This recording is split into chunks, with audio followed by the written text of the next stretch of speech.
Hi friends, welcome to Manjula's diary. இன்றைக்கி இந்த விலாகில் உங்களுக்கு சிக்கன் நகெட்ஸு வீட்டில் எப்படி செய்கிறதுன்னு பார்க்கலாங்களா. ரொம்ப டேஸ்டியாக இருக்கும், பசங்க ரொம்ப விரும்பி சாப்பிடுவாங்க. ஈவினிங் ஸ்நாக்ஸுக்கு ரொம்ப நல்லாயிருக்கும். நாங்கள் நகெட்ஸு ஹோட்டலில் புக் பண்ணால் கூட வர்றதுக்கு நம்மளுக்கு 1/2 hour ஆகிடும். நாங்கள் இது வீட்லேயே செஞ்சோம்னா 1/2 hourல நாங்களே செஞ்சு முடிச்சிடலாம். இன்னும் நம்மளுக்கு குவான்டிட்டியும் நல்லாவும் இருக்கும், ஹெல்த்தியாகவும் இருக்கும், ப்ளஸ் நாங்கள் ஹைஜீனாகவும் பண்ணலாம். அதனால் இது எப்படி செய்கிறதுன்னு பார்க்கலாங்களா. முதல்ல நான் ஒரு 1/2 kg போன்லெஸ் சிக்கன் எடுத்துன்னு இருக்கேன். போன்லெஸ் சிக்கனை மிக்சரில் போட்டுட்டு நல்லா மையாக அரைச்சிக்கணும். ரொம்ப ரஃப்பாக இருக்கக்கூடாது, நல்லா மையாக அரைச்சிங்கன்னா தான் உங்களுக்கு அது மோல்டிங்கு நல்லா வரும். இதுக்கு 2 உருளைக்கிழங்கு எடுத்துக்கின்னு நல்லா பாயில் பண்ணிக்கின்னு உருளைக்கிழங்கு தோல் எல்லாம் எடுத்துகிட்டு நல்லா ஸ்மாஷ் பண்ணிவிட்டு அதையும் அதில் போட்டுக்கின்னு ஒரு முட்டை போட்டுக்கிறேன். ஒயிட் அண்ட் எல்லோ ரெண்டுமே போட்டுக்கணும். முட்டையை போட்டுக்கின்னு இதுக்கு 2-3 ஸ்பூன் அளவுக்கு பிரெட் க்ரம்ஸ் போட்டுக்கிறேன். பிரெட்டு க்ரம்ஸ்க்கு உங்களுக்கு கிடைக்கலன்னா ரெடி பிரெட்டை எடுத்துன்னு வந்து அதை பவுட்ரு பண்ணிட்டிங்கன்னா அது பிரெட் க்ரம்ஸ் ஆகுது. உங்களுக்கு பிரெட் க்ரம்ஸ் போட்டுக்கணும். 1 ஸ்பூனு ஜிஞ்சர் கார்லிக் பேஸ்ட் போட்டுக்கணும்.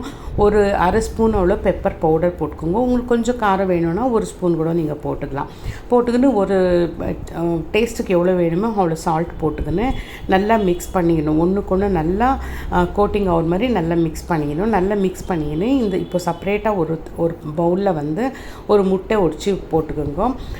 ஒரு பிளேட்டில் இன்னும் கொஞ்சம் ஒரு 4-5 ஸ்பூன் அளவுக்கு பிரெட் க்ரம்ஸை வச்சுக்கணும். இது இவ்வளவும் ரெடியாக வச்சுக்கின்னு இப்போ நாங்கள் சிக்கன் எல்லாமே மிக்ஸ் பண்ணி வச்சுருப்போம் இல்லையா, அதை எடுத்துக்கின்னு ஒரு தக்காளி சைஸ் அளவுக்கு, ஒரு மீடியம் தக்காளி அளவுக்கு சைஸ் எடுத்துக்கின்னு கையில் எப்படி பாருங்க நான் பண்ணிகிட்ருக்கேன் இந்த ஷேப்பில் நீட்டாக ரவுண்டு ஷேப்பில் தட்டிக்கின்னு அதை எடுத்து அந்த முட்டை நாங்கள் ஒடிச்சு வச்சுன்னு இருப்போம் இல்லையா, அதில் மிக்ஸ் பண்ணி மறுபடியும் எடுத்து பிரெட் க்ரம்ஸில் 2 சைட்லேயும் அந்த பிரெட் க்ரம்ஸு படுற மாதிரி நல்லா பெட்டி எடுத்துக்கின்னு அதை ஒன்றாவே பட்டர் ஷீட் மேலே நான் வச்சுக்கிறேன். நான் இன்றைக்கி வந்துட்டு ஆயில் ஃப்ரை பண்ணல, நான் ஹேர் ஃப்ரையரில் தான் பண்ணிகிட்ருக்கேன்.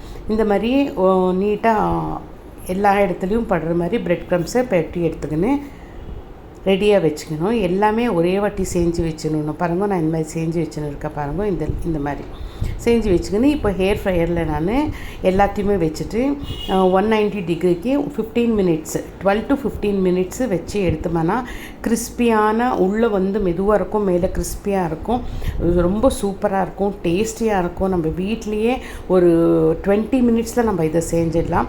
அவ்வளோ டேஸ்ட்டாக இருக்கும். நீங்களும் ஒரு தடவை ட்ரை பண்ணி பாருங்க. நீங்களும் ரொம்ப விரும்பி சாப்பிடுவீங்க. இதை பசங்களும் ரொம்ப விரும்பி சாப்பிடுவாங்க. நீங்களும் ஒரு தடவை ட்ரை பண்ணி பாருங்கள். உங்களுக்கும் இந்த விலாக் இஷ்டம் இருக்கும்னு நினைக்கிறேன். உங்களுக்கு இந்த விலாக் இஷ்டம் இருந்துச்சுன்னா லைக் பண்ணுங்க, ஷேர் பண்ணுங்க, மறக்காமல் சப்ஸ்கிரைப் பண்ணுங்க. யாருமே சப்ஸ்கிரைப் பண்ணாமல் என்னுடைய சேனல் பார்த்துட்ருக்கீங்க, ப்ளீஸ் என் சேனலை சப்ஸ்கிரைப் பண்ணுங்க ஃப்ரெண்ட்ஸ். தேங்க்யூ.